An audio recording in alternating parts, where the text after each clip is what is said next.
Did they prosecute him? No. Did they ask him anything? No. They just told him, we have found you stealing, please return our money, we are very sorry, don't do that again. Is that the kind of body that you are looking for, Honorable Speaker?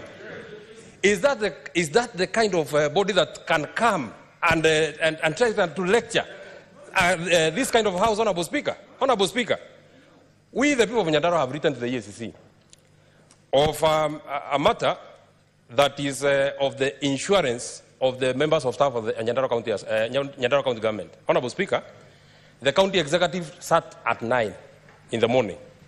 They approved that a contract be entered with a certain insurance firm, Honorable Speaker. The same day, that contract was entered. So then EACC wants to tell us that they require five years to look at a matter or to look at a crime that was committed in 3 hours. If it is as easy as committing a crime in 3 hours, why is it very difficult for the EACC to spend 5 years, 9 years, whatever years? Honorable Speaker, if we can be lectured, the people that cannot lecture us shall be the EACC. They have no moral standing of speaking to this House or speaking to any person of this Republic of Kenya. And Honorable Speaker, I think it is also time that we look at the people that we have had who have been heading this particular body. I think we have, with tremendous respect, we have tried advocates. We had Justice Ringera. We have tried the professors. We had the other professor, I'm forgetting his name, Lumumba. We have tried bishops from the mainstream churches. We have tried bishops from the mainstream churches. We have tried bishops from the Pentecostal churches, Honorable Speaker. I think it is now time that we try a person of the stature of Omutata to lead the EACC, Honorable Speaker. Because we have not seen any tangible action that has been taken by the EACC, Honorable Speaker. So in our fight against corruption, EACC is one body. And since I saw them responding to the members of this House, I think, Honorable Speaker, the fairest thing is that let them come before this House. Let them appear before this whole House, Honorable Speaker, so that we can have that conversation. Let them not answer us on the media.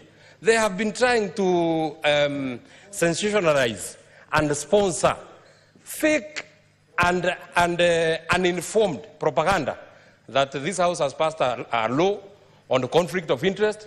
That is why the EACC is not working. Honorable Speaker, if an agency, in fact, this is what the agencies are saying, if an agency of government can lie, and the people that are supposed to look and chase the liars, why do we need that agency? If it is indeed true, if you even take that conversation that they are not acting because we passed that law was passed here on the 31st of May. EACC has been there since 2004. What have they been doing before that law was passed, Honorable Speaker? And I dare say, and my colleagues will bear me witness, there is no law that we have mutilated that have allowed any senator of this House or any public servant to do business with government. There is no law that we have. If anything, we have actually, and we shall demonstrate, because that shall come as a substantive motion, Honorable Speaker. If anything, we have strengthened, and I would dare say that because I have never done business in my own capacity or even my own family with government, and none of the members of this House would have that kind of intention. So it is not time to apportion blames by anybody. The second body that I feel is the weak link in our fight against corruption, Honorable Speaker, it will be the ODPP. And that's another notorious body, Honorable Speaker. Honorable Speaker, in the case of Nyamira, and allow me to use Nyamira again, 2 people found themselves in the payroll of the Nyamira County government.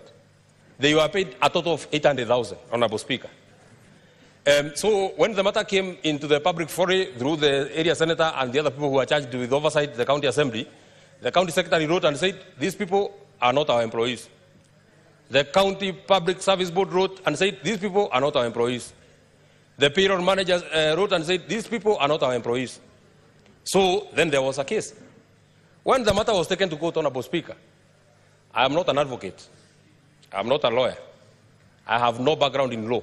But there is something that they said was called no prosecute.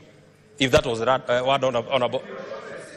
Non-prosecute, if that is the word, Honorable Speaker. And they have no intention of taking these 2 people to court, Honorable Speaker. So what becomes of the money that has been stolen of the people of Nyamira? What becomes of the people? And what we see about them is responding to Senator Sifuna on Twitter. So I actually propose, Honorable Speaker, since they are very willing to engage, let them not engage us on Twitter. Let them come before the whole house of this house, Honorable Speaker, so that we can demonstrate. Let's have a conversation. Don't throw jabs at anybody. We are just telling you the truth. You are a weak link. You have all the evidence. Had the people of Kenya not made noise against the former governor of Migori, called Obado, that guy was almost walking free. Just because he has returned little things here, now the ODPP says that we have now built consensus, just go in peace, never steal again. I mean, Honorable Speaker, if we cannot have an honest conversation with the ODPP, Honorable Speaker, then we shall have lost. There are many other independent offices, many people have spoken about them that we need to look at. There's one body that appeared before us and has appeared before us called the PPRA, Public Procurement Regulatory Authority. In every report that has been laid on the floor of this House, Honorable Speaker, you will never miss a county that has an irregular procurement process, Honorable Speaker. But we have never had, not even one report from the PPRA. In fact, it has to call for the initiation of either the